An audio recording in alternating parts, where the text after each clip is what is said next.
Dear children, today we have to read English prose, lesson 3rd, The Ganga, written by Pandit Jawaharlal Nehru. Pay attention about the author.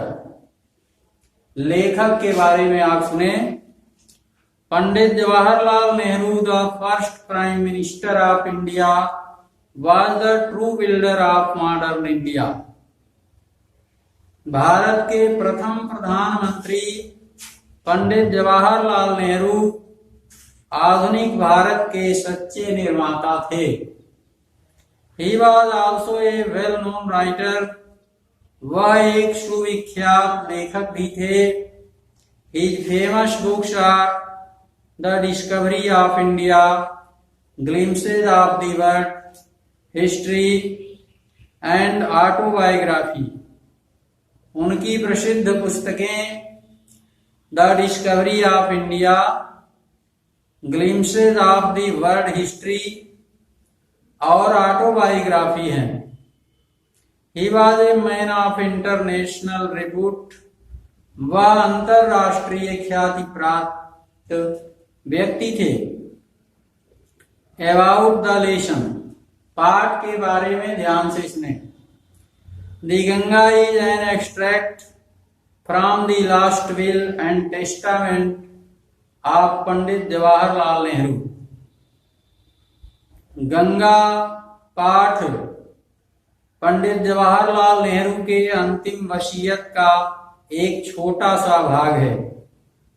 He expresses his gratitude to the people of India for their love and affection. वह भारत के लोगों के प्यार और स्नेह के लिए अपनी कृतज्ञता व्यक्त करते हैं. He is also grateful to his colleagues who were his fellow partners. वह अपने साथियों के भी बहुत ही कृतज्ञ रहे हैं जो उनके सुख दुख में उनका साथ दिए हैं. Nehru wants that his body should be cremated after his death. Nehru ji चाहते हैं कि उनकी मृत्यु के पश्चात उनके शव का दाह संस्कार कर दिया जाए.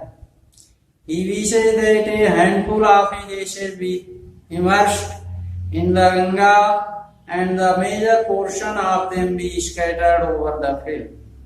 वह चाहते हैं कि उनके अस्थि का एक मुट्ठी भाग गंगा नदी में प्रवाहित कर दिया जाए और शेष बड़े भाग को भारत के क्षेत्रों में या भारत के खेतों में बिखेर दिया जाए.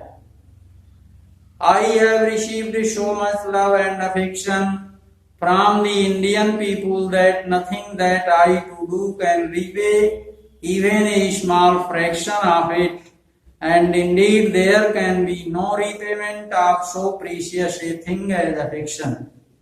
नेहरू जी कहते हैं कि मैंने भारत के सभी वर्गों की ओर से जितना स्नेह और प्यार प्राप्त किया है उसका एक छोटा सा भाग भी उन्हें लौटा नहीं सकता या चुका नहीं सकता, और वास्तव में स्नेह जैसी बहुमूल्य चीज की कीमत चुकाई भी नहीं जा सकती. Many have been admired, so have been revered, but the affection of all classes of the Indian people has come to me in such abundant measure that I have been overwhelmed by it. बहुत से लोगों की प्रशंसा की गई है, कुछ लोगों को सम्मानित भी किया गया है, किंतु भारत के सभी वर्गों की तरफ से जितना अधिक मात्रा में मुझे स्नेह और प्यार प्राप्त हुआ है उसके लिए मैं उनका आभारी हूँ. I can only express the hope that in the remaining years I may live, I shall not be unworthy of my people and their affection. मैं उन्हें इतना विश्वास दिला सकता हूं कि जब तक जीवित रहूंगा उन्होंने मुझे जितना योग्य समझ करके स्नेह और प्यार प्रदान किया है, मैं उनकी नजरों में उससे कम योग्य नहीं रहने दूंगा। To my innumerable comrades and colleagues, I owe an even deeper debt of gratitude. Nehru ji कहते हैं कि मेरे ऊपर अपने असंख्य साथियों और सहयोगियों के कृतज्ञता का भी बहुत बड़ा कर्ज है। We have been joint partners in great undertakings and have shared the triumph and sorrows which inevitably accompany them. हम महान मुसीबतों के अवसर पर एक दूसरे का साथ दिए हैं और सुख तथा दुख, जीत तथा हार में बराबर का हिस्सा लिए हैं, बराबर हाथ बटाए हैं, जो निश्चित रूप से एक साथी का कर्तव्य बनता है। When I die, I should like my body to be cremated. If I die in a foreign country, my body should be cremated there and my ashes sent to Allahabad.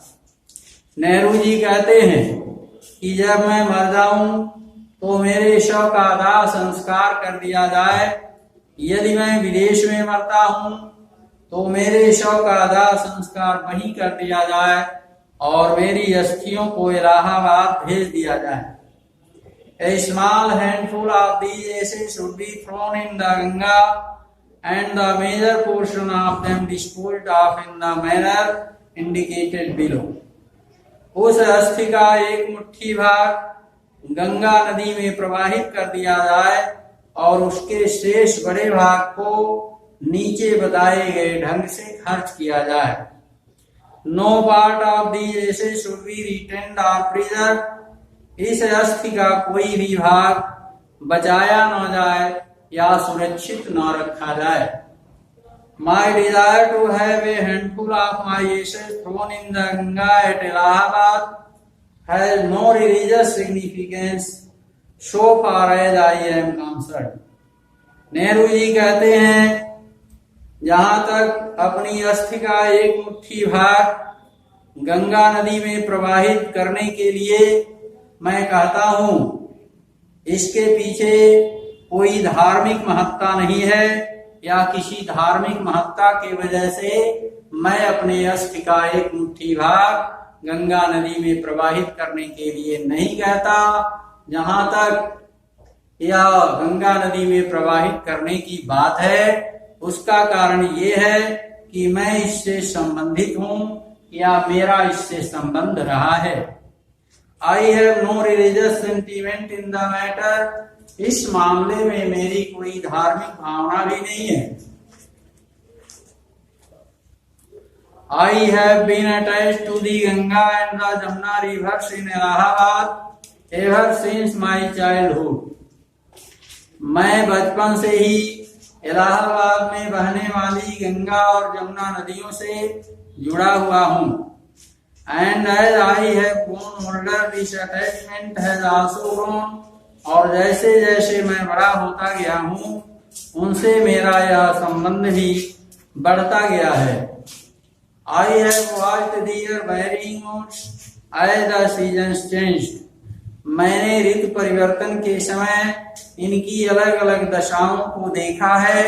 And have often thought of the history and myth and tradition and song and story that have become attached to them through the languages and become part of their flowing water. मैंने ऋतु परिवर्तन के समय इनकी भिन्न भिन्न दशाओं को देखा है। इनके इतिहास, पुराण, परंपरा, गीत और कहानियों के बारे में विचार भी किया है, जो लंबे समय से इनसे जुड़ी हुई हैं और इनके बहते हुए जल का एक भाग बन चुकी हैं। The Ganga is the river of India. मुख्य रूप से गंगा भारत की नदी है।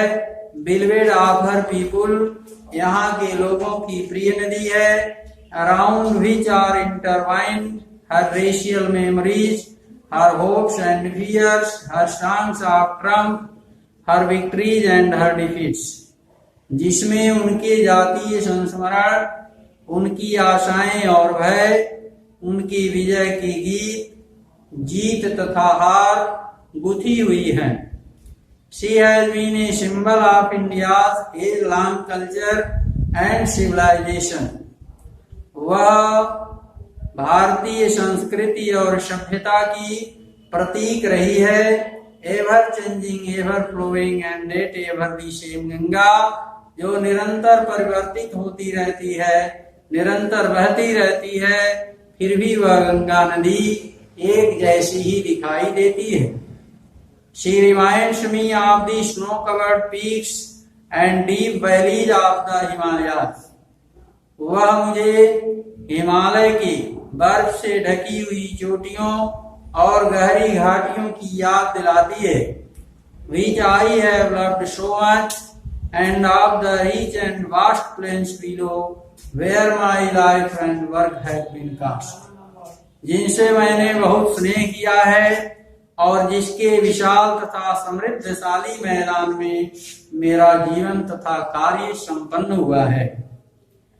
Smiling and dancing in the morning sunlight and dark and gloomy and full of mystery as the evening shadows fall, a narrow, slow and graceful stream in winter and a vast roaring thing during the monsoon, broad-bosomed almost as the sea, and with something of the sea's power to destroy the Ganga, has been to me a symbol and memory of the past of India, running into the present and flowing on to the great ocean of the future. Ganga नदी का जल प्रातः काल सूर्य के प्रकाश में मुस्कुराता और नाचता हुआ प्रतीत होता है। जैसे ही सायंकाल आती है, यह अंधकार युक्त और उदास हो जाता है। जाड़े के मौसम में इसकी धारा सकरे क्षेत्र से होकर धीमी गति से प्रवाहित होती है तथा बरसात के मौसम में इसमें भयंकर गर्जनाएं होती हैं और इसका जल सागर जैसे बहुत विस्तृत क्षेत्र में फैल जाता है और इसमें सागर जैसी ही विनाशकारी शक्तियां भी आ जाती हैं। वह गंगा नदी मेरे लिए प्राचीन भारत के स्मृति की प्रतीक रह चुकी है, जो वर्तमान से बहते हुए भविष्य के महासागर में जाकर मिल जाती है। And though I have discarded much of past tradition and custom, and am anxious that India should rid herself of all shackles that bind and constrain her, and divide her people, and suppress vast numbers of them, and prevent the free development of the body and the spirit. Nehru ji कहते हैं, यद्यपि मैंने अपने को प्राचीन परंपराओं और रीति रिवाजों से अलग कर लिया है, मैं सभी भारतीयों को यह बताने के लिए बेचैन हूं कि सभी भारतीय भी अपने को उन प्राचीन परंपराओं और रीति रिवाजों से अलग कर लें जो उन्हें जकड़ी हुई है और उन्हें अनेक वर्गों में बांटने का काम करती हैं तथा उनके शारीरिक एवं बौद्धिक विकास में रुकावटें डालती हैं। Though I seek all this, yet I do not wish to cut myself off from that past completely. यद्यपि मैं यह सब जानता हूँ, फिर भी अपने को प्राचीन परंपराओं और रीति रिवाजों से पूर्ण रूप से अलग नहीं कर सकता। I am proud of that great inheritance that has been and is ours, and I am conscious that I too, like all of us, am a link in the unbroken chain which goes back to the dawn of history in the immemorial past of India. मुझे अपनी महान विरासत पर गर्व है जो हमारी रही है और आज भी हमारी है।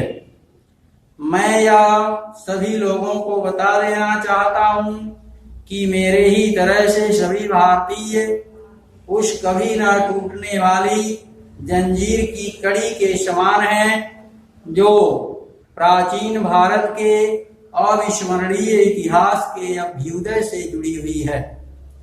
That chain I would not break. मैं उस जंजीर को नहीं तोड़ूंगा। For I treasure it and seek inspiration from it. क्योंकि मैंने इसे संभाल कर रखा है और इससे शिक्षा भी ग्रहण किया है। And as witness of this desire of mine and as my last homage to India's cultural inheritance, I am making this request that a handful of my ashes be thrown into the Ganga at Allahabad to be carried to the great ocean that washes India's shores. और अपनी इसी इच्छा के साक्ष्य के रूप में मैं भारतीय सांस्कृतिक विरासत को अपनी अंतिम श्रद्धांजलि अर्पित करता हूं और आप लोगों से यह आग्रह करता हूं, यह निवेदन करता हूं कि मेरी अस्थि का एक मुट्ठी भाग इलाहाबाद की गंगा नदी में प्रवाहित कर दिया जाए, जो अपने साथ ले जाकर के इसे हिंद महासागर में मिला दे, जो हमेशा भारत माता के चरणों को धोता रहता है। The major portion of my ashes should however be disposed of otherwise. Nehru ji कहते हैं कि मेरे अस्थि का शेष बड़ा भाग दूसरे ढंग से खर्च किया जाए।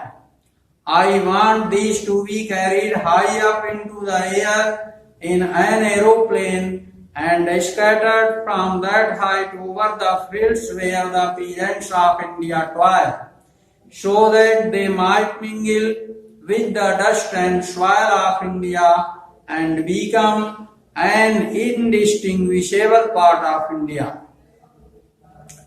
मेरे अस्थि के शेष बड़े भाग को दूसरे ढंग से खर्च किया जाए।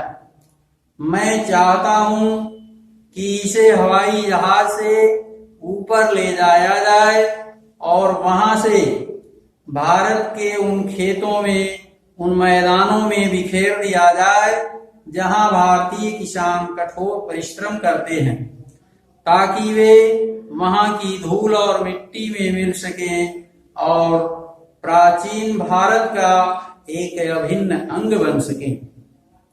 I have written this will and testament in New Delhi on the 21st day of June in the year 1954.